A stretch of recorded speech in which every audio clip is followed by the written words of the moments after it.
శ్రీరాఘవం దశరథాత్మజమప్రమేయం ధర్మజ్ఞ సత్యసంధశ్చ ప్రజానాంచ హితే రతః యశస్వీ జ్ఞాన సంపన్నః శుచిర్వశ్య సమాధిమాన్.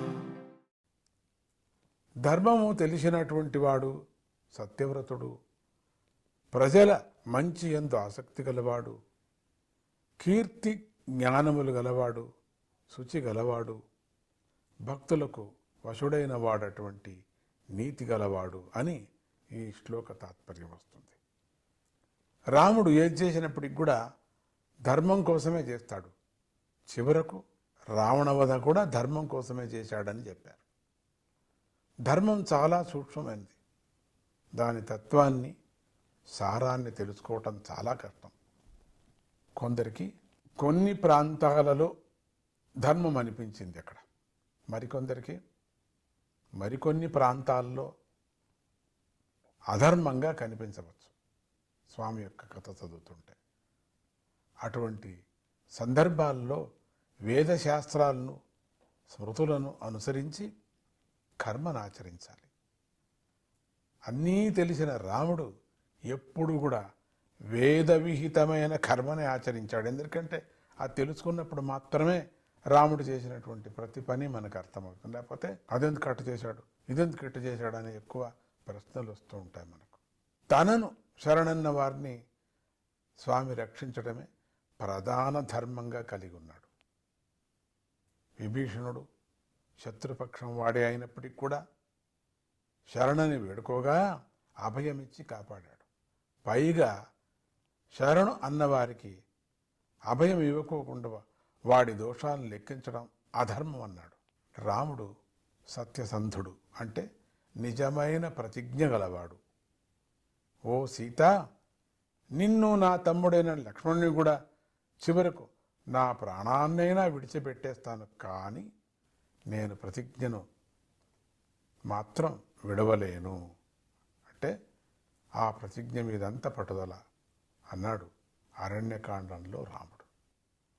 శ్రీరాముడు అందరికీ కూడా ఎల్లప్పుడూ మేలు చేయటంలోనే ఆసక్తి కలవాడు. అందుకే శ్రీరాముడు తన సంసార సుఖాన్ని కూడా కాదని సీతామాతను వాల్మీకి ఆశ్రమానికి పంపించాడు. ప్రజల హితమే రాజహితం అని చెప్పి ఆచరణ ద్వారా బోధించాడు. రాముడు తన కీర్తి కన్నా వంశకీర్తికై ఎక్కువగా పాటుపడ్డాడు. ఆశ్రయించిన వారిని రక్షించి తీరుతాడనేటువంటి మంచి కీర్తిని పొందాడు.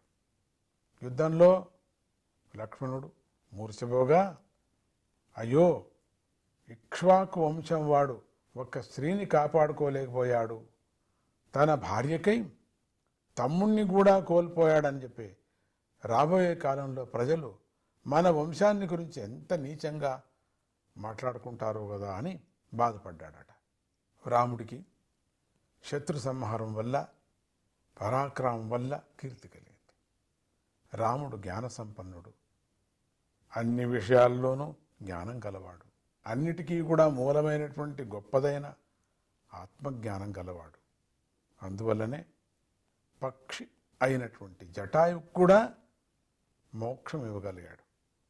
రాముడు చాలా శుద్ధంగా ఉంటాడు. ఆయన శరీరం, మనస్సు, మాట, కర్మలు అన్నీ శుద్ధంగా ఉంటాయి. తనను ఆశ్రయించిన వారికి వశమైపోతాడు, వారి ఆధీనంలో ఉంటాడు. గురువులు, తండ్రి అంటే తండ్రి సమానుల విషయంలో కూడా శ్రీరాముడు పరతంత్రుడిగా అంటే వారు చెప్పేవి వినేవాడిగా ఉంటాడు. తనను ఆశ్రయించిన వారికి ఎప్పుడెప్పుడు ఎటువంటి రక్షణ కూడా కల్పించాలో బాగా తెలిసినటువంటి వాడు. ఆత్మతత్వాన్ని యోగ సమాధిలో తెలుసుకున్నవాడు, ఆ యోగ సమాధిలో తెలుసుకున్నాడు.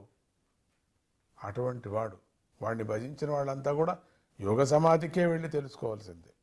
ఇది అందరూ కూడా తెలుసుకోవాల్సిన విషయం. రాముడు యువరాజుగా ఉన్నప్పుడు కూడా, సార్వభౌముడైనప్పుడు కూడా యోగ సాధనను, ఆధ్యాత్మిక చింతనను మర్చిపోలేదు. అందరూ కొద్దిసేపు అయినా ఆధ్యాత్మిక చింతన చెయ్యటం అలవాటు చేసుకోండి. జై గురుదత్త. సీతారామాభ్యాం నమః.